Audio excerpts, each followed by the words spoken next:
তিনি যে স্ট্যান্ডার্ডের আইনজীবী ছিলেন এবং যে ধরনের প্রস্তুতি নিয়ে যে অসাধারণ তার বাচনভঙ্গি ছিল, সাবমিশনের ধরন ছিল এবং যত নিরপেক্ষভাবে ফ্যাক্টসের প্রশ্নে উনি কখনো কোনো রকমের ফ্যাক্টস বিকৃতির আশ্রয় নিতেন না।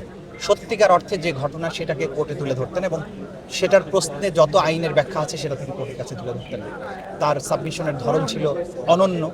তিনি সাহসিকতার সাথে কথা বলতেন, দৃঢ়তার সাথে কথা বলতেন এবং তার এই জিনিসগুলো আদালতকে প্রভাবিত করতো। তার সবাই বুঝতো যে ব্যারিস্টার রাজ্জাক সাহেব যখন সাবমিশন রাখছেন তিনি জেনে বুঝেই রাখছেন, সুতরাং এখানে মিথ্যা থাকার কোনো সম্ভাবনা নেই এবং তিনি যে আইনের যুক্তি দিচ্ছেন এটা সত্যিকার অর্থে এটা খণ্ডনেরও তেমন কিছু নেই। এরকম একটা ভাবমূর্তি তৈরি করতে পারা একজন আইনজীবীর জীবনে একটা বড় পাওনা। ব্যারিস্টার আব্দুর রাজ্জাক সাহেব সেটা পেয়েছিলেন।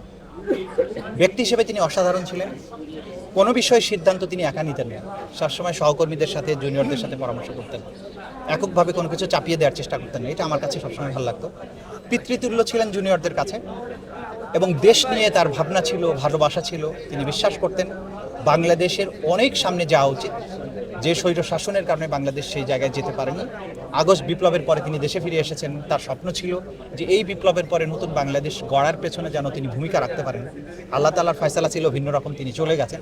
কিন্তু তার স্বপ্ন ছিল বাংলাদেশ যেন এমন একটা জায়গায় যায়, গোটা দুনিয়ায় সামনের কাতারে থাকে এবং এই দেশের তরুণ প্রজন্ম যে বাংলাদেশকে আসলে বদলাতে পারবে এটা তার মনে বিশ্বাস ছিল এবং সেই ব্যাপারে তিনি সাংঘাতিক রকমের আশাবাদী ছিলেন জীবনের শেষ দিন পর্যন্ত। এবং তার সবচেয়ে বড় চাওয়া ছিল বাংলাদেশ যেন মুক্ত স্বাধীন বিশ্বের কাছে অনুকরণীয় একটা দেশ হয়। সেটা তিনি দেখে যেতে পারেননি, এটা আমাদের আফসোসের বিষয়। কিন্তু আমি মনে করি যে বাংলাদেশের তরুণ প্রজন্ম এবং তরুণ আইনজীবীরা তার যে দেখা স্বপ্ন সেটা বাস্তবায়নের জন্য কাজ করবে।